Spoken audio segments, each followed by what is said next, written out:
Alhamdulillah wassalatu wassalamu ala Rasulillah wa ala alihi wa sahbihi wa man wala, amma ba'd. Ayyuhal ikhwah, a'azzani wa a'azzakumullah. Kita lanjutkan pembacaan kitab Al-Adabul Mufrad karya Imam Al-Bukhari.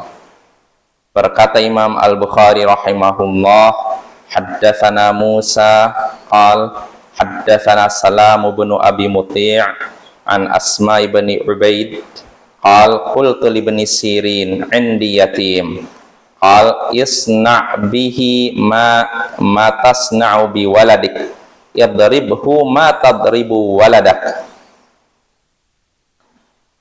Telah menceritakan kepada kami Musa, ia berkata telah menceritakan kepada kami Salam bin Abi Muti' dari Asma bin Ubaid. Ia berkata, aku berkata kepada Ibnu Sirin, aku punya anak yatim. Maka Ibnu Sirin pun berkata, perlakukanlah ia sebagaimana engkau perlakukan anakmu. Pukullah ia sebagaimana engkau memukul anakmu. Nah, ini hadisnya Bapak ya, singkat. Hadis ini maknanya jelas. Di sini seorang Asma bin Ubaid berkata kepada Ibnu Sirin. Ibnu Sirin maksudnya Muhammad bin Sirin, seorang ulama tabi'in, muridnya sahabat Nabi.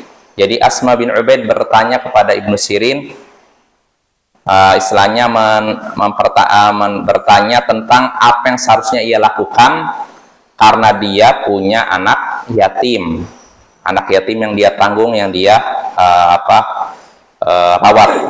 Maka Ibnu Sirin memberikan petunjuk, perlakukanlah anak yatim itu sebagaimana engkau perlakukan anakmu sendiri, dan pukullah anak yatim itu sebagaimana engkau memukul anakmu. Nah, ini maknanya jelas ya.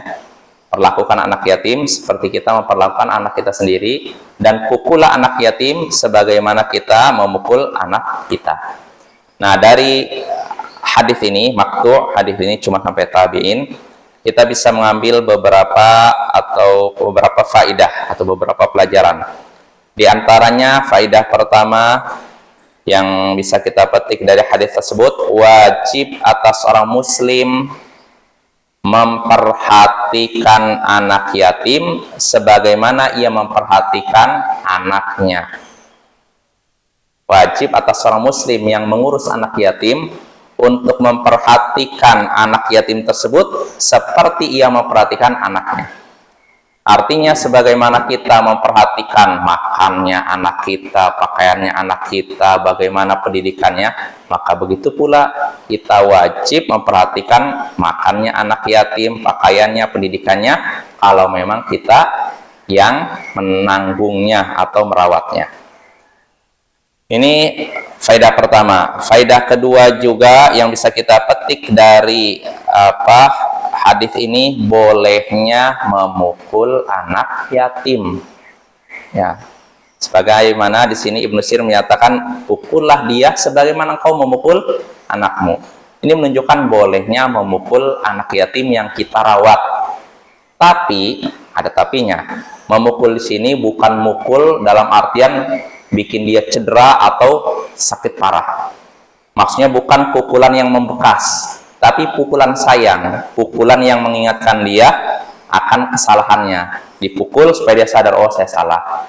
Dipukul supaya dia sadar, supaya dia kembali melakukan perbuatan yang benar. Nah, seperti anak kita.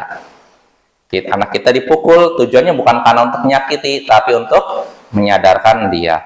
Nah, sebagaimana kita boleh memukul anak kita dengan pukulan yang tidak membekas, maka begitu pula kita boleh memukul anak yatim dengan pukulan yang tidak membekas, yaitu untuk menyadarkan dia supaya menjadi baik. Ya, mungkin itu saja. Wassallallahu ala nabiyyina Muhammadin wa ala alihi wa sahbihi ajma'in. Wa akhiru da'wana anil hamdulillahi rabbil alamin.